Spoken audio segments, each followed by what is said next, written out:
全球畅销书《晶片战争》的作者克里斯·米勒在本周访问台湾，与台积电的创办人张忠谋进行了世纪对谈。两人以不同世代的观点来谈论全球半导体的局势。我们在今天非常的荣幸能够独家连线专访到了这位年仅35岁的学者。他以历史的视角来看看台湾半导体领先世界的龙头地位，在美中晶片战火之下，还会面临着哪一些政治风险？来看我们的独家访问。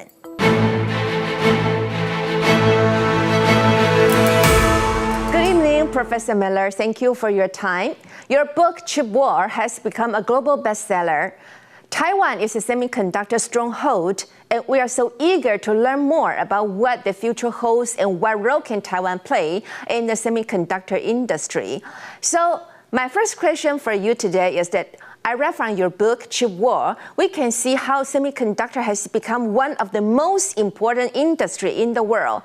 However, a famous Japanese newspaper, the Nikkei, just pointed out that semiconductor is undermining the world order. Do you agree with this statement, and why?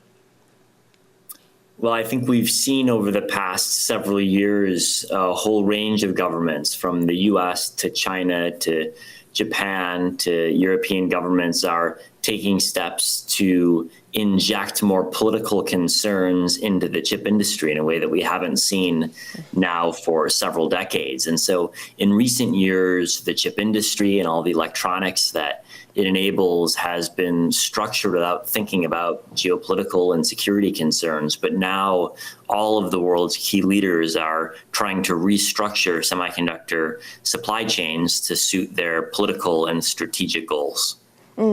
As the semiconductor manufacturing process involves so many countries and suppliers, even the U.S. Secretary of Commerce, Gina Raimondo, she admitted that it would never be possible for the U.S. to be self-sufficient in manufacturing semiconductors by itself.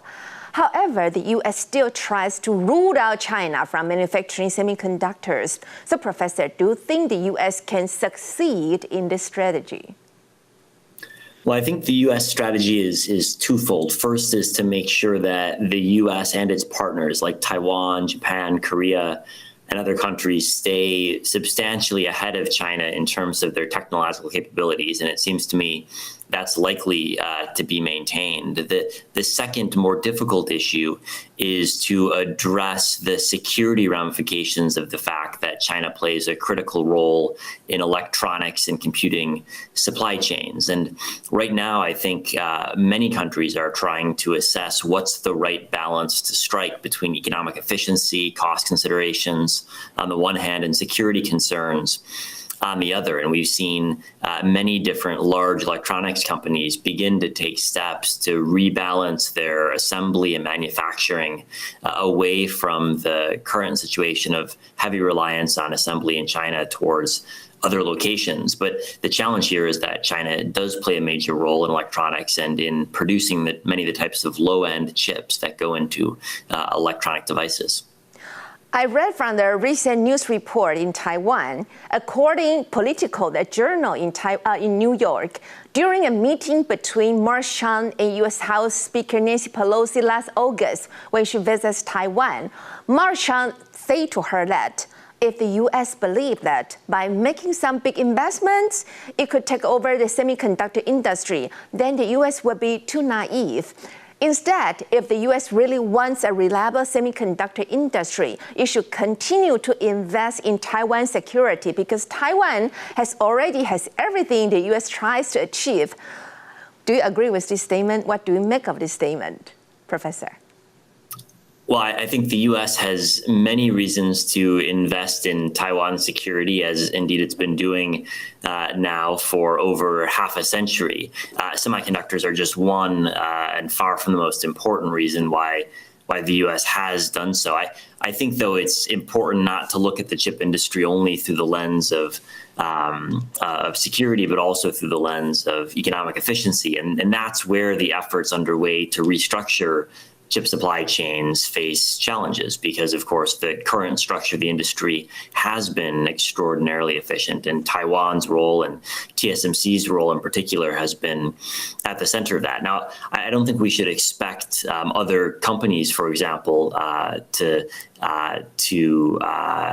accept the position where TSMC is on top, because there's always relentless competition between companies for market share and for technological leadership. And it seems to me only natural that we're going to have lots of different companies competing to produce the most advanced technology, and to have governments playing some role in trying to shape that outcome.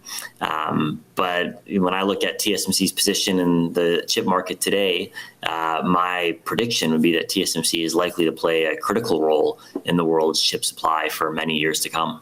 Mm-hmm. Yeah, TSMC is still a critical role, and we can see U.S. try to root out China from this industry, from this community. But we saw that just this week, the JSTC meeting just took place in Xiamen, China, and the SIA of the U.S. also sent a delegation to attend the meeting in China.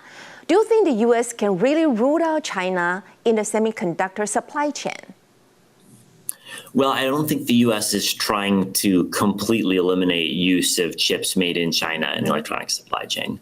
I think if you look at the U.S. strategy, it's actually been to tolerate the substantial presence of China when it comes to lower-end chips. Now, the scale of subsidies that the Chinese government is putting into low-end chip making over the next couple of years are going to present some real challenges when it comes to trade distortions. But actually, I think if you look at the growth in China's chip industry, especially at the low end, you find that other countries have been surprisingly willing to let China win market share. And that's true not only of the US, it's true of Taiwan, of Japan, of Europe as well. It explains why it's been the case that China has expanded its position. Now, certainly there are concerns about excessive reliance on chips produced in China for certain low-end uses, but I don't think completely rooting out China's position in the semiconductor supply chain is an accurate description of the U.S. strategy. Yeah, correct. But with the rising tensions between Taiwan and China,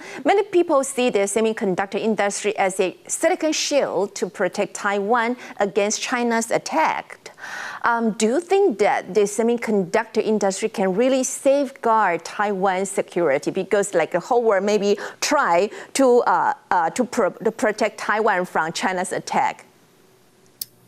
You know, I think the most credible guarantee of Taiwan's security is, first off, Taiwan's own defenses, and secondly, U.S. military power. The U.S. and Taiwan have been defending Taiwan from attacks from China since 1949, even before the first chips were invented in the late 1950s. There was really substantial military tension in the 1950s precisely over this issue. And if you look at, I think, what is most frightening for Chinese leaders, the reason that they, or one of the key reasons why they've decided not to deploy military power in the Taiwan Straits is because they're afraid of the military consequences, not so much the economic consequences. And so I think if we look at what's actually providing deterrence, it's not the chip industry, it's the military. Yeah, the military. So, and in corporate side, how important is it for corporates here to keep an eye on the chip war, and what role can Taiwan really play?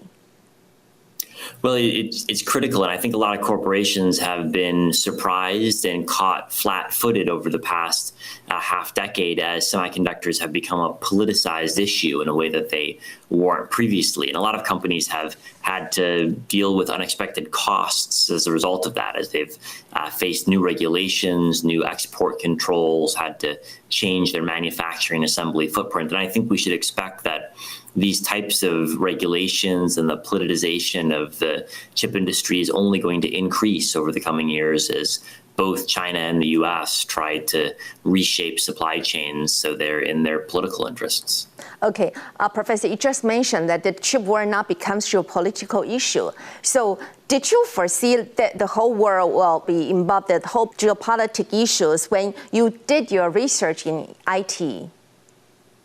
Well, I decided to write the book because it seemed to me that outside of the chip industry, the rest of the world hadn't really realized the extent to which they were incredibly reliant on chips produced by a very small number of companies in a small number of countries.